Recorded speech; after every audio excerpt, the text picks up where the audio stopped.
Nah, Bapak Ibu yang dimuliakan Allah, ada seorang sahabat namanya Ammar bin Yasir. Nasibnya kurang lebih sama dengan Bilal bin Rabah. Jadi beliau ini seorang budak di masa Nabi, disiksa oleh tuannya. Dan Bilal bin Rabah itu disiksa, diadab oleh Umayyah bin Khalaf. Yang Ammar bin Yasir ini itu disiksa oleh Abu Jahal. Dan Bilal kok sebagaimana yang kita tahu Bapak Ibu, dia berhasil menahan siksaan tersebut sampai akhir. Dia tidak menyerah, tetap dia katakan ahadun ahad. Sampai-sampai Umayyah yang panik menyiksanya. Tidak mau Bilal ini menyerah. Wahai Bilal, katakan saja Muhammad itu pendusta, maka akan kulepaskan kau. Tidak, kata Bilal. Sabbih isma rabbikal a'la alladhi khalaqa fasawwa. Na'udzu billahi minasy syaithanir rajim. Bismillahirrahmanirrahim. Assalamualaikum warahmatullahi wabarakatuh. Alhamdulillah alladzi bi ni'matihi tatimmu shalihat, wa asyhadu an la ilaha illallah wahdahu la syarika lah, wa asyhadu anna sayyidana Muhammadan 'abduhu wa rasuluh alladzi la nabiyya wa rasula ba'dah, wa sallallahu alaihi wa ala alihi wa ashabihi wa baraka wa sallam. Amma ba'd, faqala Allah Ta'ala, a'udzu billahi minasy syaithanir rajim. Rabbana la tu'akhidna in nasina aw akhtana. Shadaqallahul azim. Bapak Ibu, sedang jamaah salat subuh Masjid Jami' Hasanuddin, sabbih isma rabbikal a'la yang dimuliakan Allah. Segala puji hanya bagi Allah yang kita senantiasa bersyukur kepadanya. Allah kembali mengumpulkan kita dalam kemuliaan dengan dipilihnya kita untuk melaksanakan sholat subuh berjamaah. Bapak Ibu yang dimuliakan, sholat subuh berjamaah ini, kata Nabi Sallallahu Alaihi Wasallam, raka'atul fajr khairun minad dunya wa ma fiha. 2 rakaat salat sunat fajar lebih baik daripada dunia dan seisinya. Kalau salat sunnahnya saja lebih baik dari dunia dan seisinya, Bapak Ibu, apalagi salat wajibnya. Nabi juga bersabda dalam hadis yang lain, man shallal fajri fi jamaah kana ka qiyamil lailah. Barang siapa yang salat subuh berjamaah, seolah-olah dia salat sepanjang malam. Bayangkan ya Bapak Ibu, para gadang pahalanya hanya dengan 2 rakaat saja. 2 rakaat salat subuh, baranalah lamonyo Bapak Ibu. Apa banalah kesibukan kita di pagi hari kok. Ndak jo dapat gitu dah. Latakah itu gadang pahala yang disediakan oleh Allah Subhanahu wa Ta'ala. Maka kita bersyukur Bapak Ibu, kita menjadi orang yang rajin melaksanakan sholat subuh ke masjid ini, dan mudah-mudahan kita bisa istiqamah mempertahankan kebiasaan ini. Kalau hujan-hujan sakit lahado payung kini Bapak Ibu, lahado mantel, bahkan Bapak Ibu lahado dulu ya kan. Jadi kalau hujan-hujan sakit tetap sajalah barangke makin besar pahalanya di sisi Allah. Sebab kata Imam As-Suyuti, maka aktsara fi'lan kana aktsara fadla. Semakin besar pengorbanan untuk melakukan suatu amalan, semakin besar balasannya di sisi Allah. Mudah-mudahan kita menjadi hamba yang istiqamah, selalu menghadiri sholat subuh berjamaah seumur hidup kita. Amin ya rabbal alamin. Dan salawat dan salam kepada baginda Rasulullah Nabi kita Muhammad sallallahu alaihi wasallam. Yang terhormat Ketua Pengurus Masjid Jami' Hasanuddin beserta jajarannya, yang terhormat para tokoh masyarakat, Tungku Tigo Sajarangan, Didik Mama, alim ulama jadi Pandai, saratu ketua-ketua nagari kapai tampe batanyo kapulang tampe kaba barito. Yang terhormat Ustadz kita yang senantiasa standby mendampingi dan mengimami salat-salat kita, umumnya seluruh jamaah Masjid Jami' tidak disebut nama dan gelar, insya Allah kita semua dimuliakan Allah, amin ya rabbal alamin. Sehat-sehat saja Bapak Ibu, alhamdulillah. Bapak Ibu yang dimuliakan, kita lanjutkan bahasan kita dalam kitab Al-Arba'in An-Nawawiyah yang kita sudah memasuki hadis ke-39. Nah, jadi kalau dihitung-hitung 39 sampai 10 sampai 1 sampai 2, nah tinggal sampai hadis lain yang kita kaji dalam kitab Bapak Ibu. Hadis ke-39 ini pertama kita bacakan dulu ayat yang berkenaan dengannya. Quran surah Al-Baqarah ayat terakhir. Allah Subhanahu wa taala berfirman, "Rabbana la tu'akhidna in nasina aw akhtana." Wahai Tuhan kami, janganlah Engkau bebani, mohon maaf Bapak Ibu, janganlah Engkau hukum kami jika kami lupa atau kami melakukan kesalahan. Wahai Tuhan kami, jangan Engkau hukum kami jika kami lupa atau kami melakukan kesalahan. Quran surah Al-Baqarah 286. Adapun hadisnya an Ibni Abbas radhiyallahu anhuma, dari sahabat Abdullah bin Abbas radhiyallahu anhuma, anna Rasulullah sallallahu alaihi wasallam qala, Nabi sallallahu alaihi wasallam bersabda, "Innallaha tajawaza li an ummati." Sesungguhnya Allah memaafkan umatku apabila al-khata' wan nasyan wa mastakrihu alaih, dalam 3 kondisi. Allah memaafkan umatku dalam 3 kondisi. Yang pertama ketika tidak sengaja, yang kedua ketika lupa, yang ketiga ketika dipaksa. Hadis hasan, hadis riwayat Ibnu Majah dan Al-Baihaqi dan selainnya, wa ghairuhuma. Nah, Bapak Ibu yang dimuliakan Allah, maka inilah bunyi hadis yang ke-39 itu. Jadi kata Nabi, Allah memaafkan kita dalam 3 kondisi, ketika lupa, ketika tidak sengaja, dan ketika dipaksa. Nah, apa pelajaran kita ambil Bapak Ibu? Yang pertama, luasnya rahmat Allah. Allah itu sangat luas rahmatnya. Kesalahan yang tidak disengaja itu termasuk dalam rahmat Allah.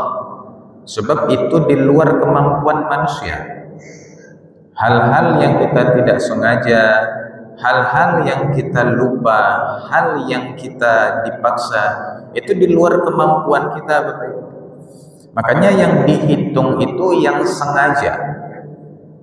Yang sengaja baru dihitung dosa atau pahala. Misal seseorang tidak sengaja berbuat dosa begitu. Nah, maka tidak dihitung pahala, tidak dihitung dosa Bapak Ibu, sebab yang dihitung itu adalah apabila sengaja.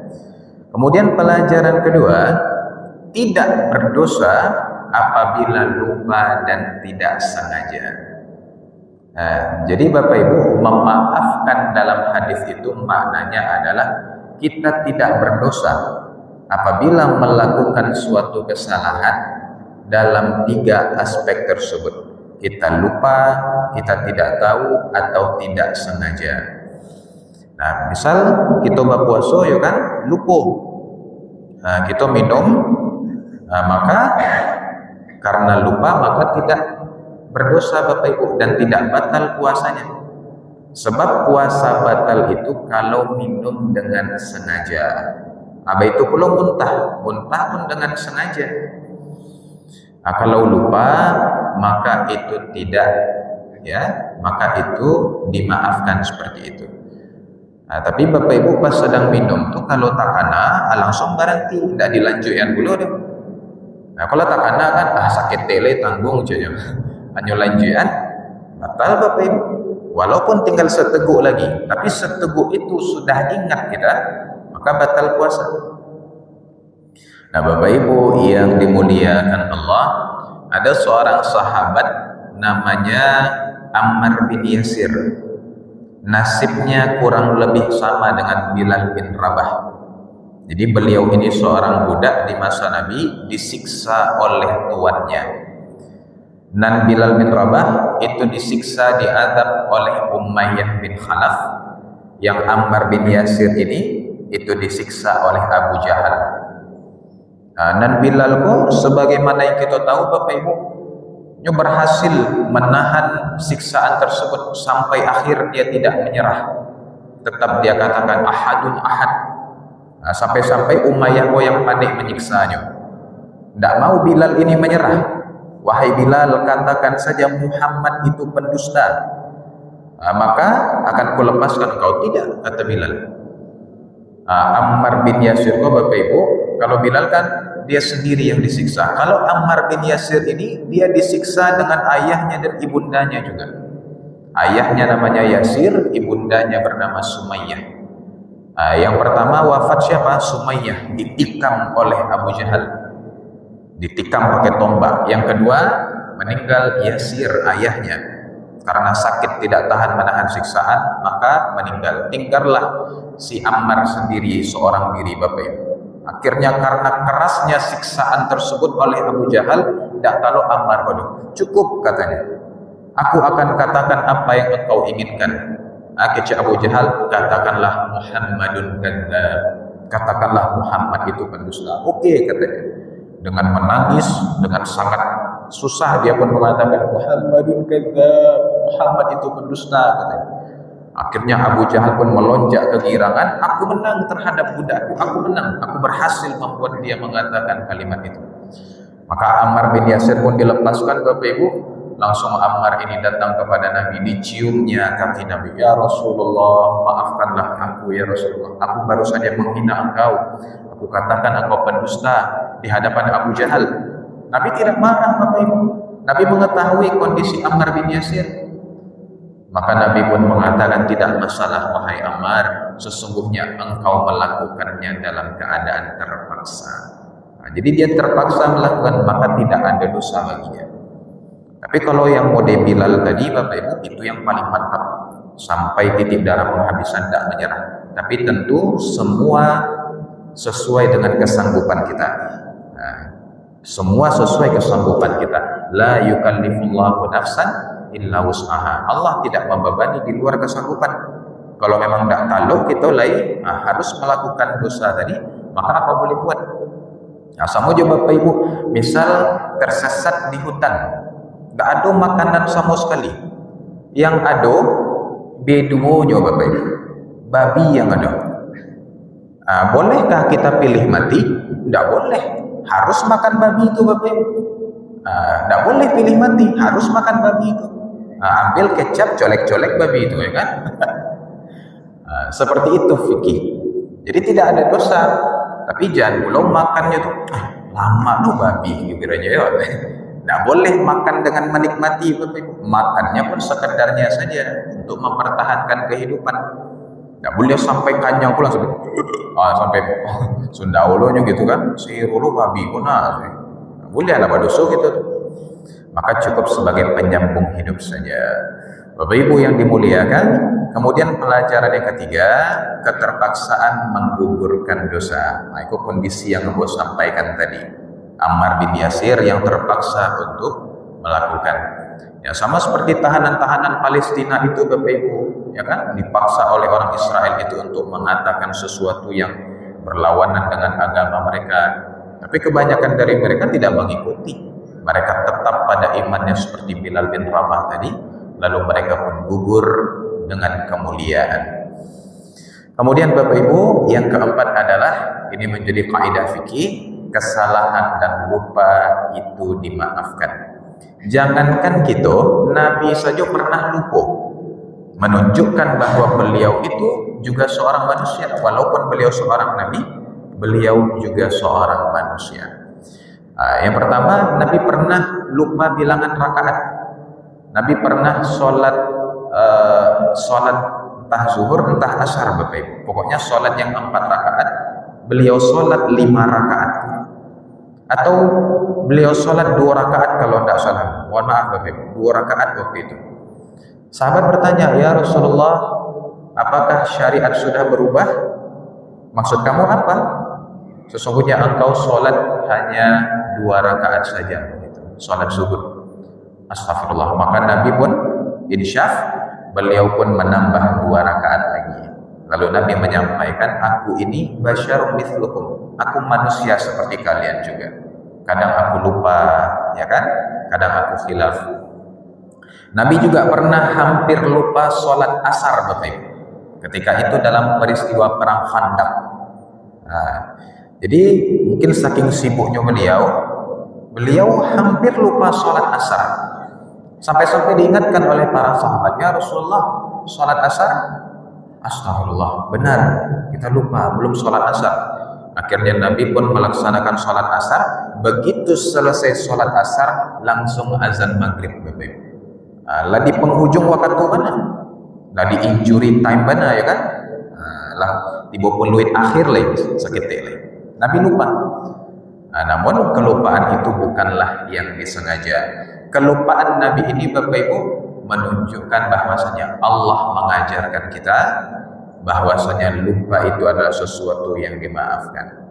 Tapi dengan catatan Bapak Ibu tidak tahu lupa sama terpaksa. Itu jangan dibuat-buat dulu. Kalau tidak tahu kan tidak Ustaz. Tak dia cari tahu ya kan. Tak usah beraja agama leh. Boleh tidak tahu ya kan. Boleh tidak baduso iko. Karena berang dulu itu bisa di akhirat Bapak Ibu. Wajib belajar agama. Masa tidak tahu menau saja? Berarti kita tidak peduli kalau tak itu. Tidak tahu menau itu berarti tidak peduli dengan agama kita. Dan yang kedua, jangan perlu dilupa-lupakan. Jadi lupa dan tidak tahu bukan dibuat-buat, tapi memang secara alami.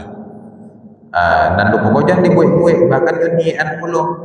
Ya Allah, beko pasang berpuasa, ya Allah, jadikanlah aku lupa, ya Allah.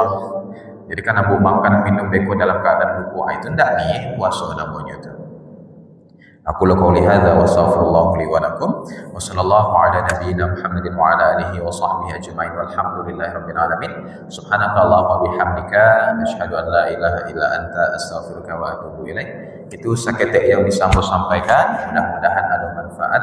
Terima kasih, banyak maaf. Wassalamualaikum warahmatullahi wabarakatuh.